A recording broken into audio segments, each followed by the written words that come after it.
So originally, what I did was I booked a hotel that was about 45 minutes away from Lahaina because I wanted to make sure that I wasn't going to be in the way. I didn't want to pull resources from people that needed them out there, such as residents that were displaced that needed a hotel.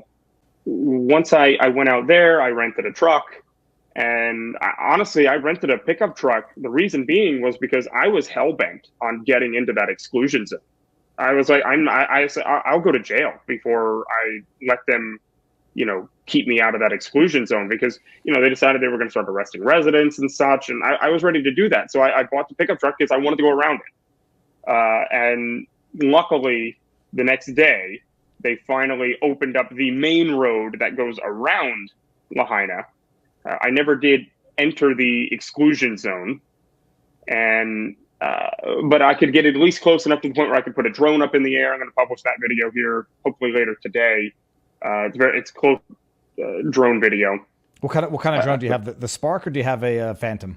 I have a Mavic 2 Pro. Okay, that's a good So one. All right. yeah, so it's pretty easy. I can pretty much I can pack it in a small bag and be fun. But it keeps getting taken away by police, though. It wouldn't be the first time it would get taken away this time. So.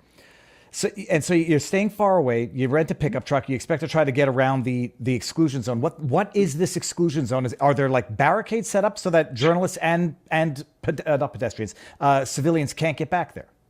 Yeah, no, even if you're a resident, you're going to get arrested for going in there. They've already begun arresting residents. It's so rock solid. There is hardly any gaps in any fences, and anywhere there is a gap, you've got National Guard, you've got state police that are, if you go in, they're going to know that you go in. They're going to know very quickly. And there's no sign of that stopping. If anything, over the past several days, they've actually put up more fencing and put black sheathing, so that you can't even see through. It's crazy. What are we waiting on? You're still not going to let people go back into their homes. I'm sorry. If I was a resident, I would. I would do the same thing this other guy did that he got arrested for. I would absolutely be going in there at this point, because how long can these people wait? Especially people that weren't in Lahaina at the time, residents of Lahaina that weren't there during the fire.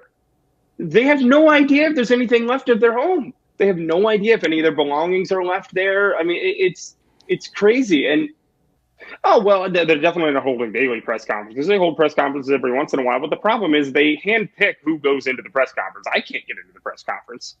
They're not going to let any residents ask any questions. Mayor Bisson doesn't go out in public. That's why when you saw the video of when I was confronting him, that was such a rare occurrence that the media were swarming him, trying to ask him questions, an impromptu press conference. Are you heading back? Yes, I will be. When are you going back? In the And next for how few long? days. My goal was to keep the story alive. That was the whole thing with East Palestine as well.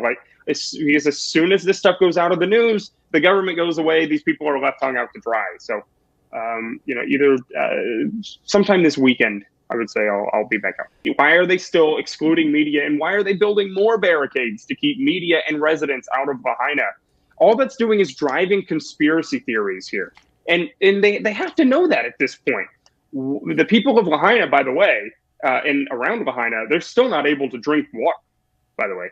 Kula, which is probably about 45 minutes away from Lahaina, they're still having to drink and shower only with bottled water. And nobody's talking about that either. And FEMA, they're not helping. The media is still there, and they're already not helping. It's just going to get worse. I want to know why. Why isn't the federal government helping these people more? It's insane, and I feel terrible for them. There are families that have been there for generations in Lahaina that they've been offered $10 million for their properties, their small houses and stuff they have there. And these people aren't wealthy. They're working 2 and 3 jobs, but they refused to sell it. People were like banding together, refusing to sell this property. And then one of the first thing the governor does when this fire happens and it starts getting a lot of media attention, he says, "Oh, well, we're going to go in there and we're going to buy all the property from the residents via eminent domain." And I mean, that is not going over well with these people, and they're about to absolutely explode over that. So they're not going to let it happen. Okay, in the beginning, you had the governor of Hawaii come out and say, "Oh well, the sirens didn't work."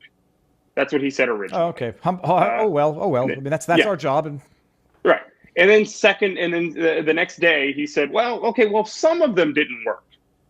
Okay, and then the third day, the Maui Emergency Management Agency comes out and says, "Oh well, we don't have any record of anybody actually trying to activate the sirens." Okay, and that's when the excuse became, well, we don't actually activate sirens unless there's a tsunami because apparently the people of Lahaina must be so stupid that they'll run directly into an inferno because they think there might be a tsunami. Because they said, oh, well, people are trained to run uphill. Okay, they're not trained to run uphill into an inferno. And also, if you look on the Hawaiian government's website, it says very specifically that they are all disaster sirens, dam breaks, terrorist attacks, wildfires, tsunamis, ballistic tornadoes, missiles coming in. Right.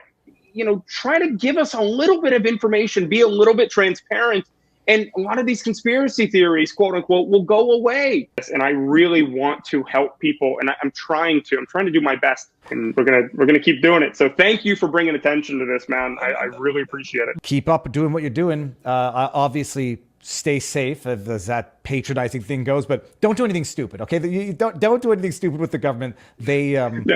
I know you're an attorney, so I mean, I guess that's what you're supposed to say that. So. As an attorney, I would say don't drive your truck off road to get to the exclusion zone. Don't swim across, and be careful where you fly your drone as well. But and the chat is eager to see the drone footage. So Nick Sortor, Sortor, but the link is in there. Everyone knows where to find you. Nick, thank you very much. Thank you, sir.